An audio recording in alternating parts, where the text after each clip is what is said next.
L'invisible, l'inexpliqué. Depuis toujours, nous cherchons un moyen de capter ce qui se cache dans l'ombre.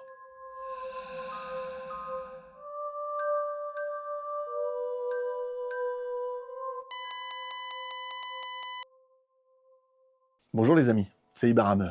Ah, les phénomènes paranormaux. L'attrait pour les fantômes, la télépathie, les ovnis représentent le désir de trouver une explication à ce qui échappe aux lois de la physique connue. L'humain cherche sans cesse à prouver l'existence d'une autre dimension ou réalité. Ce désir de capter l'invisible et l'inexpliqué, c'est ce qui nous pousse à créer des nouveaux outils. Télescopes, IRM, algorithmes, et des concepts comme l'inconscience, la matière noire. C'est le moteur de l'innovation, de la philosophie. Et aujourd'hui, on va mettre à l'épreuve un nouvel outil. C'est le plus populaire dans les enquêtes paranormales. C'est le Ghost Radar. Je ne parle pas de l'application, je parle de l'appareil, celui-ci.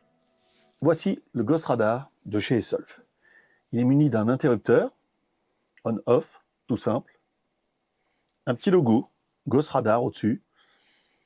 Il y a deux capteurs, un émetteur et un récepteur ultrason, une prise pour le recharger, il est muni d'une batterie, un petit voyant de contrôle de la charge, donc c'est de l'USB-C, et un laser. Un écran mat que je n'ai pas encore découvert, je l'ai laissé avec sa protection, et là, un petit jack pour brancher un futur appareil photo ou d'autres options. Il s'allume comme ceci. Tout bête. Donc là, il va sonner, parce qu'on est assez près de la table. Je vais vous montrer le petit point laser, voilà. Voilà, c'est là qu'il détecte, vraiment devant lui. Il a la forme d'un appareil photo, très compact, muni de sa batterie intérieure, très léger, moins de 300 grammes, je dirais presque 280 à peu près. On va le tester. Je l'ai mis en position, vous voyez, si je passe un peu devant, un peu en dessous, il ne se passe rien. J'ai mis une pancarte qui est assez loin, hein, un bon mètre 10 à peu près. Donc dès que je me rapproche, ça sonne, on voit la distance, hein, vous voyez bien la distance sur le truc. Je mets mon téléphone, il est sur Wi-Fi, hein, il se passe absolument rien. J'essaye de lancer un live pour voir, passer en direct. Les gens vont se demander ce que je suis en train de faire. Donc je suis en direct. Ça fait réagir le... Vous voyez, le fait d'être en direct, en live, je vais couper tout de suite. Voilà, le fait d'être en direct, ça le lance. Et je voulais vous montrer aussi quelque chose. Voilà, on va prendre un petit carton. Je ne sais pas si vous voyez bien. Donc le carton est en dessous. Vous voyez? Donc là, moi, je suis à... Si je le mets devant, je suis à moins d'un mètre, donc je suis détecté. Hein. Il prend un bon 40 cm en dessous le laser, en bas. Au-dessus, non. Voilà, j'ai essayé de vous montrer ça. Bon, c'est un bon signe, hein. À part que il faut savoir que 40 cm en dessous lui, à peu près, en dessous le point rouge, il peut détecter.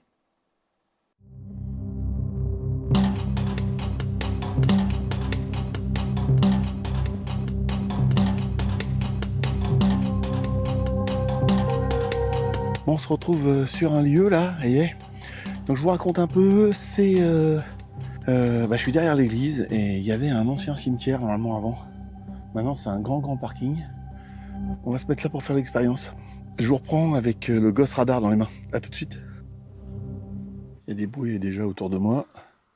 Alors j'ai une lampe rouge qui clignote sur le radar. Hein. C'est l'affichage de ma caméra en fin de compte. Je me balade sur le parking. Vous voyez qu'il n'y a aucune interférence. Donc je tourne en rond. Pour l'instant il ne se passe rien du tout. Donc je vous dis, je suis sur un ancien cimetière. Je n'ai jamais mené d'enquête ici. J'ai eu des... Il fait moins 2 degrés. Hein. C'est pour ça qu'il y a peut-être un peu de buée. Ah. Là, je viens d'avoir un bip. Il y a quelqu'un? Il n'y a absolument rien. Je mets de la lumière. Ah, est-ce que ça serait pas là?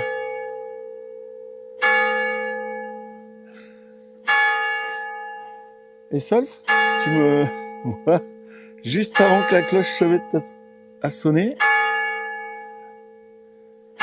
j'ai des bips. On va voir. Hein.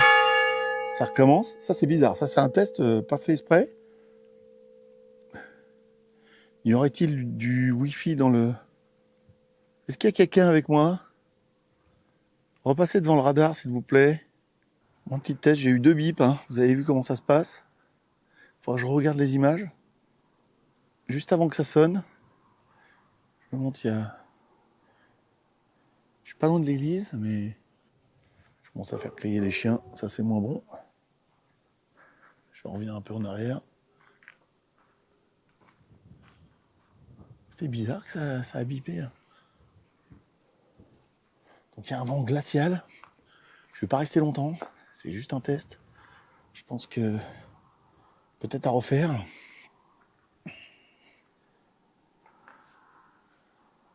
Je me suis approché de la porte de l'église en fin de compte. Je suis pas loin de la porte. Et je suis trop loin pour capter la porte. Hein. Je trouve ça bizarre. Ce qui est dommage, c'est que je fais aboyer les chiens.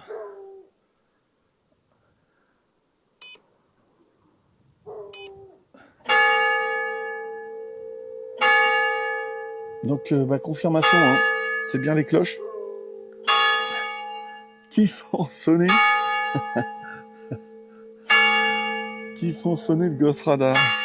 Et Solf, hein, je t'enverrai ça parce que c'est quand même éclatant. Et du coup, je devrais avoir encore un petit bip juste avant que ça s'arrête. Non, je l'ai pas eu celui-là. C'est éclatant. Les cloches font du Wi-Fi, font quelque chose. Bizarre ça. Hein, c'est vrai, hein, c'est bizarre. Faudrait peut-être trouver un moyen d'isoler la puce qu'il y a dedans. Mais bon à savoir. Hein. Voilà. Je pense que ça suffit comme test. Je suis quand même dans un village. Il peut y avoir un peu de Wi-Fi. Je pensais que là, il y a un champ sur des kilomètres là, de ce côté-là. De l'autre côté, il y a l'église. Je suis sur un grand parking, ancien cimetière. Peut-être une future enquête à faire. Et quand les cloches sonnent, ça fait déclencher le Ghost Radar. Éclatant. Bon, je vous dis à tout de suite dans le bureau parce que je commence à être gelé. Et puis j'ai pas mis les gants, j'ai rien mis, je suis sorti comme ça un peu à l'arrache pour vous avancer ce test, que je puisse au moins vous le poster. Allez, à tout de suite dans le bureau. Bon voilà, on se retrouve dans le studio. Alors, quoi en penser de ce Ghost Radar? On va faire déjà les points positifs. Son ergonomie, on peut l'emmener partout. Un écran mat, son pointeur laser, son bip. Là, on sait qu'il y a quelque chose qui passe devant le faisceau. Et son autonomie, plus de 4 heures. Enfin, au moins 4 heures, ça c'est sûr. Moi, j'ai toutes mes caméras qui se sont arrêtées avant. On peut le recharger et on peut le faire marcher sur batterie encore. On peut rajouter une petite power bank là. Et puis, voilà ce qu'on aime. C'est les points négatifs. Le chargeur aurait pu être derrière. On ne sait jamais avec le cordon, en lui mettant une batterie. C'est vraiment une petite critique. Hein. C'est pour faire une critique. Les 40 cm en dessous. C'est-à-dire qu'en dessous le pointeur laser, dessus on est bien, en dessous il y a 40 cm. Alors il y a peut-être un léger décalage dans ça là. Ça a peut-être été mal placé. J'ai pas eu Esolf hein, pour lui dire. Voilà. Esolf, si tu entends ça, j'espère que tu vas regarder ma vidéo. Peut-être que c'est dû à mon modèle. Hein. Il va vérifier sur les siens. Après, un gros problème d'électromagnétisme. Alors on peut pas faire de live avec. C'est foutu. Dès qu'on lance le live, c'est foutu. Vous avez vu la cloche, donc ça doit marcher en Wi-Fi, la cloche vers chez moi, l'église, donc foutu aussi. Qu'est-ce que je pourrais dire d'autre? Est-ce que tu pourrais pas, Esolf, faire une puce moins sensible au Wi-Fi, ou alors faire un isolement peut-être à aluminium dedans? Je sais pas. Moi, je suis pas assez électronicien pour répondre à ça. Et la dernière chose, il faut pas croiser les ultrasons. Donc, ne jamais croiser les effluves.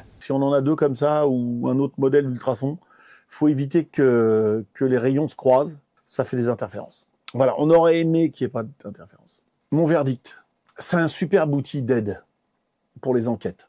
J'aurais aimé qu'il soit plus étanche aux interférences. Ça ne peut pas remplacer une analyse complète, mais ça aide à une enquête.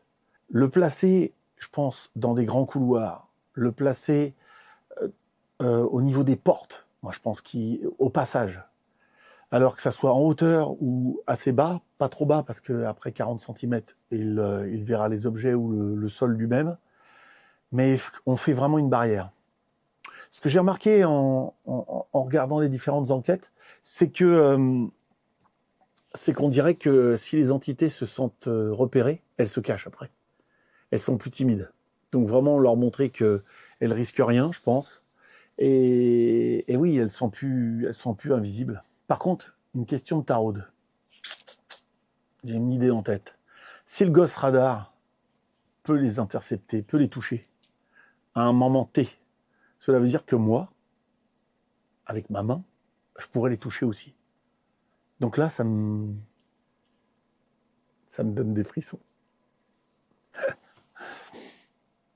Avez-vous déjà utilisé le Ghost Radar, vous, qui regardez ce film? Partagez-moi vos expériences en commentaire, s'il vous plaît. Likez, abonnez-vous, et on se retrouve très vite pour une nouvelle enquête. Faites attention à vous, les amis.